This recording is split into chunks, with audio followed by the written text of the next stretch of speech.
welcome to BrittanyRest.com, a place of encouragement for the world-weary believer. Today I want to dive into Genesis and into the story of a woman who we may not know much about, but she has a powerful encounter with God. And so for anyone out there who's feeling like they aren't being noticed, that maybe God's forgotten them, God isn't seeing where they're at, this is for you, because we're going to learn about our El Roy, the God who sees, and we're going to learn about him in Genesis. Now, what has happened is up till this point, we're going to look at Genesis 16, but before this, God had told Abraham that he was going to give him a son by his wife Sarah. Well, Sarah and Abraham, time goes by, they still don't have a son. Sarah starts getting a little impatient and she comes up with this plan to essentially give her servant to Abraham in marriage and through her conceive a son to fulfill, this promise. So she gets a little anxious and doesn't wait on God's timing, but decides to take circumstances into her own hands, which we can look at that and we can say, Sarah, how could you do that? But if we're honest with ourselves, we do it the same thing sometimes, don't we? We rush things because we just want to get things going. We feel like, we're going to give God a little help, and so we take matters into our own hands, but it doesn't always work out the best way that it could, and we're going to see what happens in their family as a result of this. So they give her servant's name is Hagar, they give her to Abraham in marriage, and she does conceive a son. And we're going to pick up in chapter 16 where she's pregnant. So essentially, just to kind of skip through some of this in chapter 16, Hagar starts to form contempt in her heart towards Sarah for the way that she's been treated and the position that she's been put in. And Sarah starts treating her poorly, starts treating her harshly. And Hagar is just so discouraged and she just wants to leave the situation. And so she actually flees from them. She's pregnant. She flees into the wilderness and she has this encounter with God. And so we're going to pick up in verse 7 of chapter 16. The angel of the Lord found her, talking about Hagar, he found her by a spring of water in the wilderness, the spring of the way to Shur. And he said, Hagar, servant of Sarah, where have you come from and where are you going? She said, I am fleeing from my mistress Sarah. The angel of the Lord said to her, return to your mistress and submit to her. Though the angel of the Lord also said to her, I will surely multiply your offspring so that they cannot be numbered for multitude. And the angel of the Lord said to her, behold, you are pregnant and shall bear a son, and you shall call his name Ishmael, because the Lord has listened to your affliction.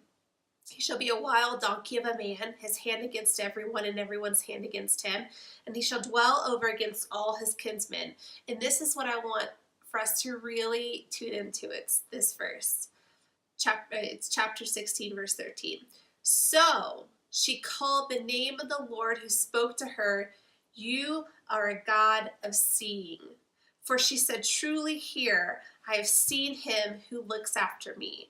Therefore the well was called, and then it goes on and talks about Hagar bore a son. But here's Hagar, and she's in the wilderness all by herself. She's pregnant. She honestly probably doesn't know what's going to happen next. She just knows that she needs to flee the situation. And she's all alone. And she's probably really worried. And honestly, she's probably questioned, how do I fit into this, into God's plan? Does he see me? Does he notice me? Or does he just care about Abraham and Sarah? Because Abraham's the patriarch who's been so blessed and has been promised, and his wife is Sarah. And so Hagar might feel like, well, God's with them, but he's not with me. I don't know. I'm just trying to assume what I might feel in that situation where, again, she's fleeing, so she has to feel alone and discouraged and wondering if she's seen, if she's important, if she has value. And God speaks to her, and God sees her in the wilderness, and he asks her, what are you doing? And encourages her to return to Sarah. And what I love is that Hagar says, you are a God of seeing. Hagar says, listen, I know you're a God who sees me. And I know that you're a God who cares about me. and who is speaking purpose over me.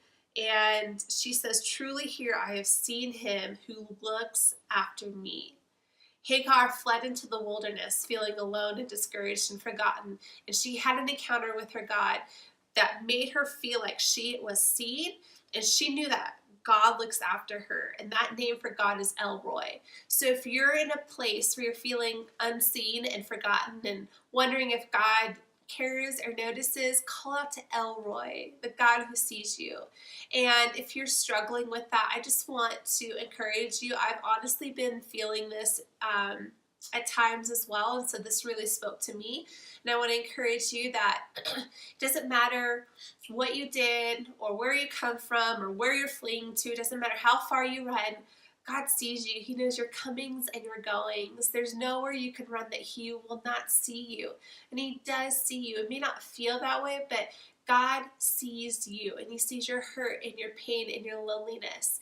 And He wants to speak to you. He wants to meet you in that place of loneliness and say, I see you. I see you, and I have a plan for you. I have a purpose for you. Call out to me. Call out to El Roi. I am there. And so I want to encourage you that if you're feeling that way, know that there is hope in a promise that we found in Scripture for you today, that God is a God who sees, that God is a God that looks after you, that there's no pain or hurt that goes unnoticed by Him. Maybe you're feeling hurt by somebody as Hagar did. She felt hurt by someone who was honestly in favor with God, so she might feel marginalized. She might feel like she's not worthy. But I'm telling you, if you've maybe been hurt by someone who is a Christian and maybe you feel like they have position and you don't, so who they must be in the right, or they must be, or you might don't have a voice like Hagar did. She felt marginalized. Maybe you felt that way. Know that God sees you, and God will take care of you, and God will come to your defense one way or another. You may not feel that now, you may not see that now, but God so sees you and loves you and has a purpose for you, and you are His child just as much as anyone else. So I want to encourage you with that today, and remember, El Roi, the God who sees. He sees you and He looks after you. I'll see you next time. Bye.